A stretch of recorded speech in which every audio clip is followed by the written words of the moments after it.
Hello guys, आज के इस वीडियो में अपन कक्षा 11 के पॉलिटिकल साइंस के चैप्टर 2 भारतीय संविधान में अधिकार के बारे में हम चर्चा करेंगे और इसको जानेंगे कि इस पाठ में का क्या सार है और अधिकार, मौलिक अधिकार आदि के बारे में चर्चा करेंगे।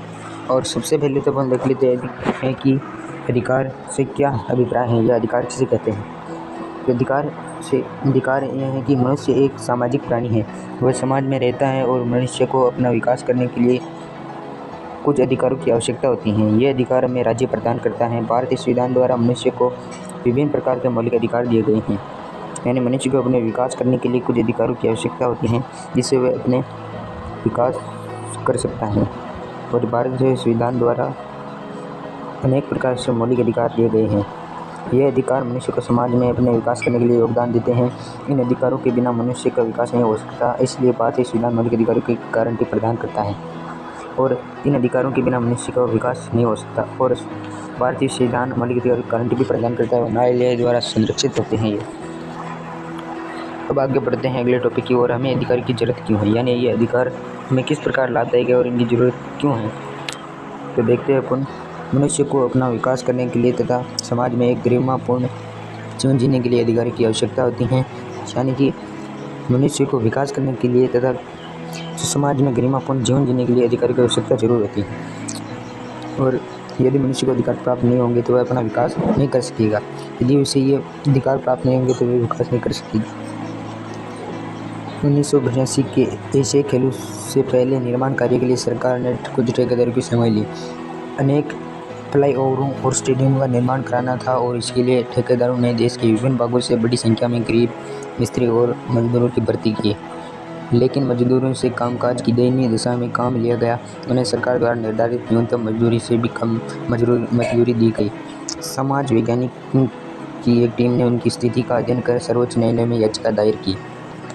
उन्होंने दलील दी कि तय की गई कि न्यूनतम मजदूरी से कम मजदूरी देना बेकार या बंधुआ मजदूरी जैसा है और नागरिकों को प्राप्त शोषण के विरुद्ध मौलिक अधिकार का उल्लंघन है, इसलिए उन्हें न्यूनतम मजदूरी देनी चाहिए। और न्यायालय ने इस दलील को स्वीकार कर लिया और सरकार को निर्देश दिए कि वह इन हजारों मजदूरों को काम के लिए तयशुदा मजदूरी दिलाए। और इसी प्रकार से एक और उदाहरण है कि मचुल लालुंग को जब गिरफ्तार किया गया था तब वह 23 वर्ष का था, यानी कि मचुल लालुंग कुछ किसी कारण गिरफ्तार हो गया और वह तब गिरफ्तार हुआ, वह 23 वर्ष का था। लालुंग असम का रहने वाला था। उस पर आरोप था कि उसने किसी को गंभीर चोट पहुंचाई है। मुकदमे की सुनवाई के दौरान उसे मानसिक रूप से काफ़ी अस्वस्थ पाया गया और चिकित्सा के लिए तेजपुर के अस्पताल में एक कैदी के रूप में भर्ती करा दिया गया। वहाँ उसका सफलतापूर्वक इलाज किया गया। अक्टूबर में जेल अधिकारियों को दो बार चिट्ठी भेजी कि लालुंग स्वस्थ हैं और उस पर मुकदमे चलाया जा सकता है, लेकिन किसी ने उस पर ध्यान नहीं दिया और लालुंग न्यायिक हिरासत में बना रहा। मचुल लालुंग को जुलाई 2005 में जेल से छोड़ा गया। उस समय वह 73 वर्ष का हो चुका था और वह 54 वर्ष तक हिरासत में रहा और इस दौरान उसके मुकदमे की बार भी सुनवाई नहीं हुई। जब राष्ट्रीय मानवाधिकार आयोग द्वारा राज्य में बंदियों का निरीक्षण किया गया तब जाकर लालुंग को स्वतंत्र होने का अवसर मिला, यानी कि मचल का पूरा जीवन ही व्यर्थ बीत गया क्योंकि उसके मुकदमे की सुनवाई नहीं हो सकी। और हमारे संविधान सभी नागरिकों को जीवन और स्वतंत्र का अधिकार देता है। इसका अर्थ है कि हर नागरिक को अपने मुकदमे की निष्पक्ष सुनवाई का अधिकार है। और अपन यानी कि मचुल लालुंग के जो मुकदमे की सुनवाई नहीं की गई और उसे इस अधिकार का उल्लंघन हुआ है। अगर ये अधिकार उसका उल्लंघन नहीं होता तो उसका जीवन व्यर्थ नहीं होता। अब अगले टॉपिक की ओर बढ़ते हैं। भारतीय संविधान में मौलिक अधिकार, यानी भारतीय संविधान में मौलिक अधिकार किस भाग में है और कहाँ से लेकर कहाँ तक हैं। तो अपन देखते हैं। भारतीय संविधान के भाग 3 में अनुच्छेद 12 से लेकर 35 तक मौलिक अधिकार का वर्णन किया गया है। संविधान के भाग 3 को भारत का मैग्ना कार्टा के नाम से भी जाना जाता है, यानी भारतीय संविधान के जो तीसरा भाग है उसको भारत का मैग्ना कार्टा के नाम से भी जाना जाता है। मौलिक अधिकार 6 हैं। पहले 7 हुआ करते थे। जो 7वां मौलिक अधिकार था वो संपत्ति का अधिकार था, लेकिन उसको फिर बाद में हटा दिया गया। तो जो पहला मौलिक अधिकार है वह है समता का अधिकार, जो 14 से लेकर 18 अनुच्छेद के बीच में है। दूसरा अधिकार है वह है स्वतंत्रता का अधिकार, जो 19 से लेकर 22 अनुच्छेद के बीच में है। तीसरा अधिकार जो शोषण के विरुद्ध अधिकार, जो 23 से लेकर 24 के बीच में है। और चौथा जो है धार्मिक स्वतंत्रता का अधिकार, जो 25 से लेकर 28 अनुच्छेद के बीच में है। जो पाँचवा है सांस्कृतिक और शिक्षा संबंधी अधिकार, जो 29 से 30 अनुच्छेद के बीच में है। और लास्ट है संवैधानिक उपचारों का अधिकार, जो 32वें अनुच्छेद में निहित है। यह बहुत इम्पोर्टेंट है संवैधानिक उपचारों का अधिकार, क्योंकि इससे ही दूसरे जो अधिकार हैं 5 उनकी सुरक्षा होती है न्यायालय द्वारा। और अनुच्छेद 31 संपत्ति के अधिकार भी पहले मौलिक अधिकार था, लेकिन इसे 44वें संशोधन के तहत सन 1978 द्वारा मौलिक अधिकार की सूची से हटा दिया गया और इसे एक सामान्य कानूनी अधिकार बना दिया। ये मैं पहले बोल चुका हूँ कि जो 7वां अनुच्छेद जो 7वां मौलिक अधिकार था वो संपत्ति का अधिकार था, उसको जो 44वें संविधान संशोधन हुआ था उसके तहत उसको हटा दिया गया और एक सामान्य कानूनी अधिकार बना दिया गया। केवल अब वह सामान्य कानूनी अधिकार है, मौलिक अधिकार नहीं है। तो पहला आता है समानता का अधिकार। अपन एक एक करके सभी अधिकारों को पढ़ेंगे। समानता का अधिकार 14 से 18 अनुच्छेद के बीच में है। कानून की समक्ष समानता, कानून की समान संरक्षण, धर्म, मूल, जाति, लिंग, जन्मस्थान के आधार पर भेदभाव का निषेध। यानी समानता का अधिकार ऐसा अधिकार जिसमें धर्म, मूल, वंश, जाति, लिंग या जन्मस्थान के आधार पर भेदभाव नहीं किया जाता, उसे समानता का अधिकार कहते हैं। इन्हें और पढ़ लें आप। रोजगार में अवसर की समानता, छुआछूत का अंत, काजों का अंत आदि। और दुकानों, होटलों, कुओं, तालाबों, स्नान घाटों आदि में प्रवेश की समानता। स्वतंत्रता का अधिकार ऐसा अधिकार जिसमें व्यक्ति स्वतंत्र हैं कि वे कुछ भी कहीं पर भी भाषण दे सकता है और वह संगठन बना सकता है। इसी प्रकार व्यक्तिगत स्वतंत्रता का अधिकार, भाषण और अभिव्यक्ति का अधिकार, भारत में कहीं भी आने जाने का, भारत के किसी भी हिस्से में बसने और रहने का अधिकार आदि। शिक्षा का अधिकार इस प्रकार वे स्वतंत्र हैं, जो पढ़ने के लिए स्वतंत्र हैं, अपना भाषण देने के लिए स्वतंत्र हैं। इस प्रकार अगर भाषण गलत होता है तो उसको ये अधिकार नहीं है कि उस गलत भाषण को भी बोले थे कि दूसरों को नुकसान पहुँचे। फिर ऐसा अधिकार नहीं होता है कि वह स्वतंत्र हो कि उस भाषण को बोले जिससे दूसरों को नुकसान पहुँचे।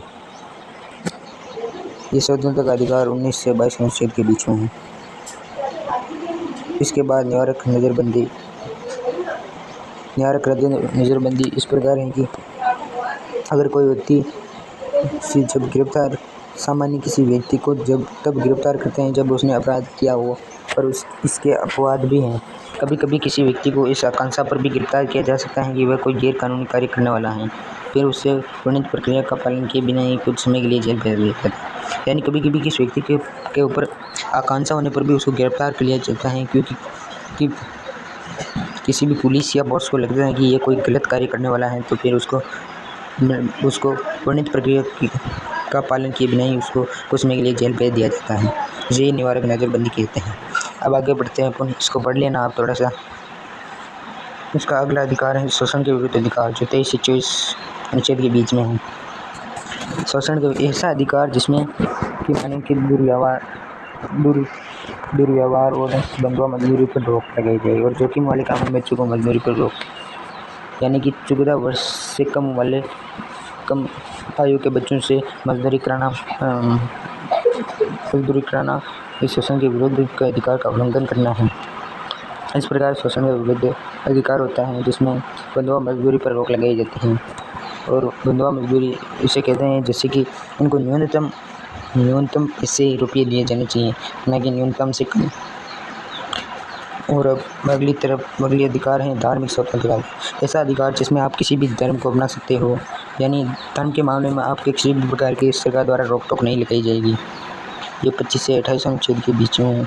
अगला आता है सांस्कृतिक और शिक्षा संबंधी अधिकार, जो 29 से 30 तक है, जिसमें आपको शिक्षा संबंधी आदि के अधिकार हैं कि वह किसी भी शिक्षा ले सकता है, किसी भी संस्कृति को अपना सकता है। संवैधानिक उपचार का अधिकार, ये अधिकार बहुत ही महत्वपूर्ण है क्योंकि इससे ही सभी मौलिक अधिकारों की रक्षा होती है। मौलिक अधिकारों को लागू करवाने के लिए अदालत चलने का अधिकार है और डॉक्टर अम्बेडकर ने इस अधिकार को सिद्धांत कर दिया और आत्मा कहा है। इसको आप अंडरलाइन कर सकते हैं कि डॉक्टर अम्बेडकर ने इस अधिकार संवैधानिक उपचार का अधिकार है उसे सिद्धांत कर दिया और आत्मा भी कहा है। इसके अनुसार प्रत्येक नागरिक को यह अधिकार है कि वह अपने मौलिक अधिकार को उल्लंघन किए जाने पर सीधे उच्च न्यायालय या सुप्रीम कोर्ट जा सकता है। यानी किसी भी मौलिक अधिकार का उल्लंघन होने पर इस अधिकार के तहत उच्च न्यायालय या सुप्रीम कोर्ट जा सकते हैं। सर्वोच्च न्यायालय या उच्च न्यायालय मौलिक अधिकारों को लागू करने के लिए सरकार को आदेश दे सकता है। न्यायालय कई प्रकार के विशेष आदेश जारी करता है जिन्हें रीट या प्रादेश कहते हैं। रीट के 4-5 प्रकार हैं, जैसे बंदी प्रत्यक्षीकरण। बंदी प्रत्यक्षीकरण के द्वारा अदालत किसी गिरफ्तार व्यक्ति को न्यायालय के सामने प्रस्तुत करने का आदेश देती है। यदि गिरफ्तार का तरीका का कारण गैर कानूनी असंतोषजनक हो तो ऐसे में न्यायालय गिरफ्तार व्यक्ति को छोड़ने का आदेश दे सकता है। यानी कि बंदी प्रत्यक्षीकरण के आधार पर अदालत किसी भी गिरफ्तार व्यक्ति को न्यायालय में के सामने प्रस्तुत करने का आदेश देती है। यदि उस गिरफ्तारी जो व्यक्ति को गिरफ्तार किए हैं उसका जो कारण या तरीका गलत हो या अच्छा हो तो उसमें न्यायालय गिरफ्तार व्यक्ति को छोड़ने का आदेश दे सकती है। गैर कानूनी हो या असंतोषजनक हो तो उसे छोड़ने का आदेश दे सकती है। अब आते हैं परमादेश। यह आदेश तब जारी किया जाता है तब न्यायालय को लगता है कि कोई सरकारी पदाधिकारी अपने कानूनी व संवैधानिक दायित्व का पालन नहीं कर रहा है और इससे किसी व्यक्ति का मौलिक अधिकार प्रभावित हो रहा है। यानी कि यह आदेश तब जारी किया जाता है तब न्यायालय को लगता है कि कोई सरकारी पदाधिकारी यानी कोई भी सरकारी पदाधिकारी है वो कानून का दायित्व का पालन नहीं कर रहा है तो उससे मौलिक अधिकार प्रभावित हो रहे हैं, तब ये परमादेश जारी किया जाता है। निषेध आदेश। जब कोई निचली अदालत अपने अधिकार क्षेत्र का अतिक्रमण करके किसी मुकदमे की सुनवाई करती है तो ऊपर की अदालत उसे ऐसा करने से रोकने के लिए निषेध आदेश जारी करती है। यानी कि जब कोई निचली अदालत अपने अधिकार क्षेत्र का अतिक्रमण करके किसी मुकदमे की सुनवाई करती है तो उसे ऊपर की अदालत यानी उच्च न्यायालय को सर्वोच्च न्यायालय उसे ऐसा करने से रोकती है और निषेध आदेश जारी करती है। वह अधिकार परीक्षा। जब अदालत को लगे कि कोई व्यक्ति ऐसे पद पर नियुक्त हो गया है जिस पर उसका कोई कानूनी हक नहीं है तब न्यायालय अधिकार परीक्षा आदेश के द्वारा उसे पद पर कार्य करने से रोक देती है। और उत्क्रमण रीट। जब कोई निचली अदालत या सरकारी अधिकारी बिना अधिकार कोई कार्य करता है तो न्यायालय उसके समक्ष विचाराधीन मामले को लेकर उत्प्रेषण द्वारा उसे ऊपर की अदालत या अधिकारी को हस्तांतरित कर देता है। बाद में इन अधिकारों की रक्षा के लिए न्यायपालिका के अलावा कुछ संरचना का निर्माण किया गया है, जैसे राष्ट्रीय अल्पसंख्यक आयोग, महिला आयोग। अब अपन नेक्स्ट वीडियो में देखेंगे दूसरा टॉपिक के साथ। इस वीडियो का दूसरा पार्ट